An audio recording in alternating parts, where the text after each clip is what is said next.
अब जिस तरह से मौसम एक महीने बाद में शुरू होते हैं, चाहे हमारी बरसात हो चाहे सर्दी हो, क्योंकि जब हम लोग छोटे थे तो नवंबर के फर्स्ट वीक से ही सर्दियों की ड्रेस पहनने के लिए कहा जाता था। लेकिन अब आप देखिए, दिसंबर के फर्स्ट वीक में सारे स्कूल इस बात का आदेश देते हैं कि अब बच्चे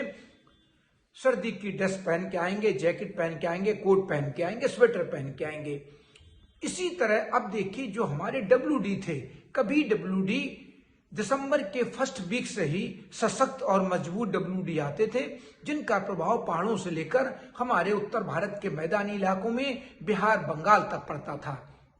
लेकिन अब ऐसा नहीं है। दिसंबर के लास्ट में अब WD मजबूत आते हैं, जिनका असर पहाड़ों पर बर्फबारी के रूप में और बारिश के रूप में पड़ता है। लेकिन पिछले 2 महीने से बिल्कुल हमारे देश में शुष्क मौसम है और जो हमारा उत्तर भारत है वहां बारिश अभी बिल्कुल नहीं हुई है। इस तरह की इकोलॉजी या परिस्थितिकी जो है वो हमारी खेती किसानी के लिए और हमारे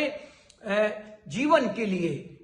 बहुत अच्छी नहीं कही जा सकती है, क्योंकि बारिश जब हो जाती है तो प्रदूषण भी बिल्कुल समाप्त हो जाता है। लेकिन ऐसा नहीं हो पा रहा है और अभी भी दिसंबर में बारिश की संभावना उत्तर भारत के इलाकों में नहीं देखी जा रही है। लेकिन जिस तरह से मॉइस्चर फीड जब थ्रो हो जाता है, वो कहीं से भी हो, चाहे WD की वजह से हो या हमारे दोनों किनारों से हो, तो बादल आते हैं, ऊंचे बादल होते हैं और दिन में सुबह शाम का कोहरा बढ़ जाता है, प्रदूषण बढ़ जाता है। क्योंकि इसमें जो टेम्परेचर इन्वर्जन हो जाता है उसकी वजह से जो पृथ्वी के नीचे है तो सारे प्रदूषक और सारे जितने भी प्रदूषण होता है वो इकट्ठा हो जाता है, ग्रीन हाउस गैसेज इकट्ठी हो जाती हैं और ये ऊपर हमारे एटमॉस्फेयर में ब्रॉडकास्ट नहीं हो पाती हैं, जिसकी वजह से काफी दिक्कतें आती हैं और EQI 300, 400, 500, कहीं कहीं तो 700 तक EQI पहुंच जाता है।